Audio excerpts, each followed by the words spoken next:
भाई बिल्कुल बकवास बात है, जैसे कि अपने डॉक्यूमेंट 2 बार चेक कर लेना या फिर अपना एग्जाम को लाइटली देना, it is just an exam, ये सब चीज़ें जो आपको ऑलरेडी पता है, इसमें मैं आपका टाइम वेस्ट नहीं करूंगा।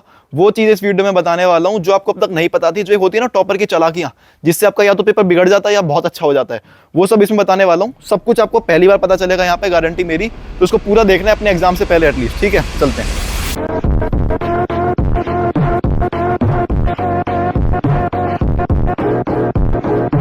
सबसे पहली चीज़, आपको अपने एग्जाम सेंटर में अपनी कोचिंग के कपड़े, एलन, पीडब्ल्यू, फिट जी, इन सब के कपड़े पहन के नहीं जाने, टी शर्ट यूनिफॉर्म जो होती है। और एग्जाम सेंटर में सीट अलॉट होने के बाद अपने अगल बगल वालों से जान पहचान नहीं बनानी कि कहाँ से हो, ड्रॉपर हो, क्या कर रहे हो, ये सब नहीं बनानी। क्यों?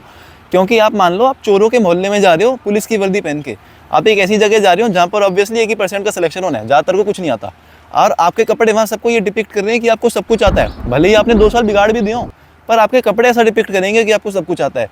तो आपके अगल बगल में जो बंदे बैठे हैं, बहुत ज़्यादा चांस है कि आपको वो ड्यूरिंग द एग्जाम डिस्टर्ब करें, आपको या तो प्लीज़ प्लीज़ करके बोलें। 6 फुट का है तो आपको धमका के बोलेगा कि भाई मेरे को दिखा दे। और मान लो आपने इन्विजिलेटर से अपनी शिकायत करी और उसने आपको अलग सीट दे भी दी, पर आपको डिस्टर्बेंस तो हो ना एग्जाम में, और वो जब आपको बोलेगा ना दिखा दिखा दिखा, तो आपके अंदर, आप नहीं दिखाओगे मान लो, तब भी आपके अंदर एक नर्ड कॉम्प्लेक्शन आ जाएगा कि यार मैं उसको दिखा नहीं रहा, मैं चोमू हूँ, मैं नर्ड हूँ, ऐसे अंदर कॉम्प्लेक्शन आ जाता है। बिल्कुल गलत है, पर अपने आप आ जाता है। तो इससे बढ़िया कोई जान पहचान ही नहीं करनी। क्योंकि 2022 में जब मैं ड्रॉपर था ना, तो मेरे साथ क्या हुआ था, मेरे बगल में ऐसे ही बंदा जान पहचान बनाने की कोशिश कर रहा था मेरे से। तो मैंने अपनी फुल भाषा बदल ली। मैंने कही भाई मोए तो भाई बोर्ड में 50 आई थी, मोए कछु ना आवे, मैंने अपने घर वालों को झूठ बोला है, ये वो। अपने आप को पूरा डफल दिखा दो, जिससे कि आपसे वो आगे कुछ बोले ही ना। वहाँ से दोस्ती करने कोई नहीं आया यार, वो आगे आपसे जाके अभी पूछने ही वाला है ना, आपके 3 घंटे में कोई दोस्ती नहीं करने है आपसे वहाँ। तो ऐसा है, ठीक है। एग्जाम स्टार्ट होने से पहले हमको लगभग 1 घंटा 40 मिनट खाली मिलते हैं, जहाँ हमको कुछ नहीं करना होता। हम उसमें अगल बगल में जान पहचान ना करें तो क्या करें? अगर आप कुछ नहीं करोगे तो आप ये सोचने लग जाओगे एग्जाम कैसा जाएगा, आप खामखा की ओवर थिंकिंग करोगे, ठीक है? और हम कोई संत महात्मा भी नहीं है कि हमने सोच लिया कि कुछ नहीं सोचेंगे और इसलिए हम कुछ नहीं सोच रहे। कुछ ना कुछ दिमाग में आ ही जाता है ना, इतना हमारा दिमाग में कंट्रोल है नहीं। तो आपको क्या करना है, आपको खुद की सांस लेनी है लंबी लंबी, और अपनी सांसों को सुनने की कोशिश करनी है, मतलब डीप ब्रीदिंग को महसूस करना है, अपनी इनहेल एक्सहेल को सुनने की ट्राई करनी है। उससे आपका ध्यान अपनी सांस पे तो लगा रहेगा, कहीं ना कहीं आपका ध्यान लगा है, पर एक्चुअल में आप देखो तो कहीं भी नहीं लगा, खुद की सांसें ही सुन रहे हो।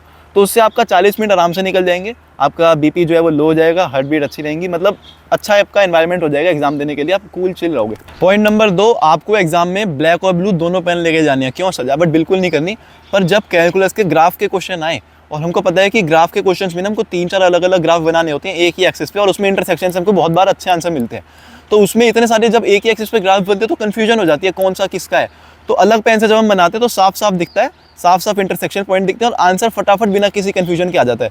तो सिर्फ वहाँ यूज़ करने हैं, और कैलकुलस आती है पेपर में, और ग्राफ कैलकुलस आएगी तो ग्राफ तो आएंगे ही, तो यूज आपका पक्का आना है। तो ग्राफ के लिए प्लीज ब्लैक ब्लू पेन दोनों लेके जाना, आपको ज़्यादा हेल्प होगी। पॉइंट नंबर 3, ज़्यादातर लोग ना इंट्रोवर्ट होते हैं। आपके एग्जाम शुरू होने से पहले आपका माउस अगर थोड़ा सा भी अटके तो वहाँ पर ऐसा प्लीज़ मत सोचना कि यार क्या पता बाद में चलने लग जाए, क्यों डिस्टर्ब करूँ, ये सब बिल्कुल मत सोचना। अपने इन्विजिलेटर का दिमाग खा जाना, कुछ भी करना, पर अपना कंप्यूटर बदलवा लेना एग्जाम स्टार्ट होने से पहले। वो बदल जाएगा एग्जाम स्टार्ट होने से पहले, पर वहाँ ज़्यादा सोचना साचना मत। आपने ऐसा एग्जाम के लिए 2 साल तैयारी करी है। नेक्स्ट पॉइंट, ज़्यादातर बच्चे एग्जाम के बीच में ही अपना भाई मोराल डाउन कर लेते हैं, एग्जाम बेकार जा रहा होता है तो वो 3 घंटे में ही हार मान लेते हैं कि यार कुछ नहीं हो रहा। आपके साथ कईयों के साथ हुआ होगा, आप फर्स्ट अटैम्प्ट दे रहे थे, जब उसके बीच में ही छोड़ दिया कि यार सेकंड अटैम्प्ट भी तो है, अभी हो जाएगा।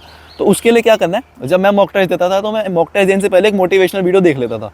उससे वो एटलीस्ट उन 3 घंटे तो पूरा मोरल अप रहता था, और बहुत एनर्जेटिक रूप से, बड़ी एक्टिवली तरीके से मैं एग्जाम देता था। और ये मैंने पाया कि बिना उसको देख के और देखने के बाद कम से कम 20-30 नंबर का इंप्रूवमेंट आ जाता था, क्योंकि एक अलग ही एक्टिवली रूप से देता था मेरा। वो वीडियो कहाँ होगी? मेरे व्हाट्सएप के टेलीग्राम पे कम्युनिटी में मैं डाल दूंगा, एग्जैक्ट जो मैंने देखी थी वही वाली डाल दूंगा, उसको आप देख सकते हो। नेक्स्ट पॉइंट, भाई मान लो आप क्वेश्चन 3 कर रहे थे बहुत जल्दबाजी से, बढ़िया हो गया, अब आप क्वेश्चन 4 पे स्विच करा, तो क्वेश्चन 3 से क्वेश्चन 4 पे आप जब आपने क्वेश्चन 4 पढ़ लिया, पर पढ़ने के बाद आपने पाया अरे मैंने पढ़ा क्या, मुझे कुछ समझ ही नहीं आया, क्या वैल्यू थी, क्या पढ़ लिया। ऐसा बहुत बार होता है कि आप उसी की हड़बड़ाहट में अगला क्वेश्चन पढ़ लेते हो पर कुछ समझ नहीं आता।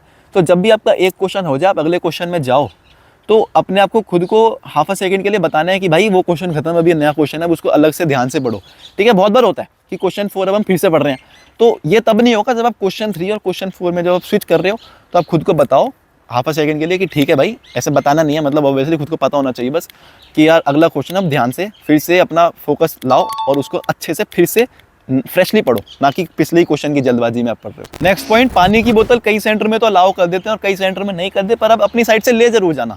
उसको ट्रांसपेरेंट बोतल को ले जरूर जाना, क्योंकि एग्जाम के दौरान जब हम काफ़ी स्ट्रेस्ड आउट हो जाते हैं तो हमको 1 सेकंड के लिए क्वेश्चन से ध्यान हटाने के लिए कहीं चाहिए होता है कि अगर हम एग्जाम से ध्यान हटाएं, थोड़ा सा 1 सेकंड का रेस्ट लें।